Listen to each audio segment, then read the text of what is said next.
বৰদোৱা আহি কেনেকুৱা লাগিছে? নমস্কাৰ বন্ধু বান্ধৱীসকল, হেঁপাহে নপলায়, ইমান ধুনীয়া। কিমান দিনৰ পৰা যে আহিম বুলি ভাবি আজিহে আহিব পাৰিছোঁ। আজি আহি চালোঁ, গোটেইখন মানে বহুত ধুনীয়া, পৰিষ্কাৰ পৰিচ্ছন্নকৈ ৰাখিছে আৰু মানে সৰু ল'ৰা ছোৱালীবোৰ বহুত উপকৃত হয়। আৰু আমাৰ ঐতিহ্যমণ্ডিত এটা প্ৰকল্প, সঁচাকৈ বহুত ধুনীয়া লাগিছে।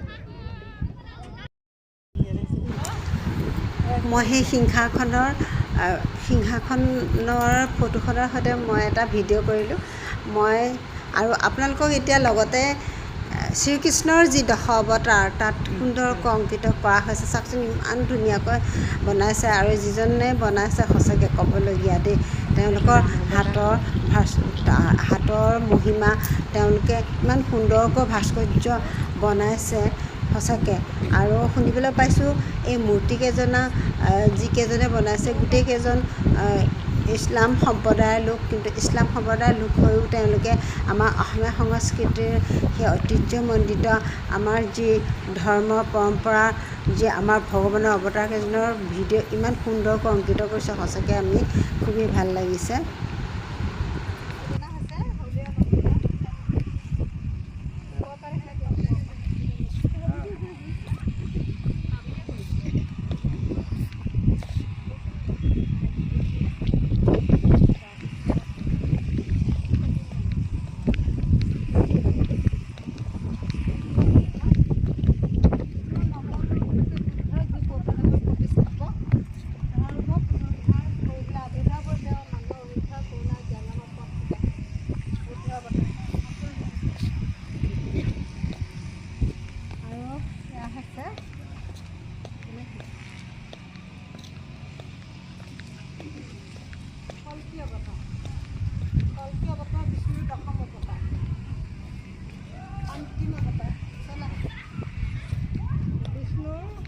অন্তিম অৱতাৰ, কল্কি অৱতাৰ, দশম অৱতাৰ আৰু যি কলিযুগৰ সমাপ্তিৰ সময়ত আৱিৰ্ভাৱ হ'বলৈ ভৱিষ্যতবাণী কৰা এক ভৱিষ্যত দাহবাদী ত্ৰাণকৰ্তা।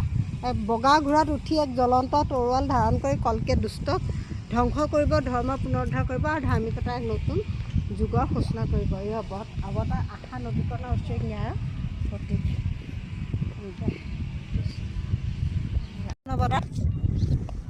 তাৰপিছত দেখিছোঁ এয়া হৈছে নৰসিংহ অৱতাৰ, বিষ্ণুৰ চতুৰ্থ অৱতাৰ নৰসিংহ। আধা মানুহ আধা সিংহ, হিৰণ্যকশিপুৰ অত্যাচাৰ আৰু প্ৰহ্লাদৰ ওপৰত কৰা উৎপীড়নে বিষ্ণু নৰসিংহ হিচাপে অৱতাৰ ল'বলৈ বাধ্য কৰে।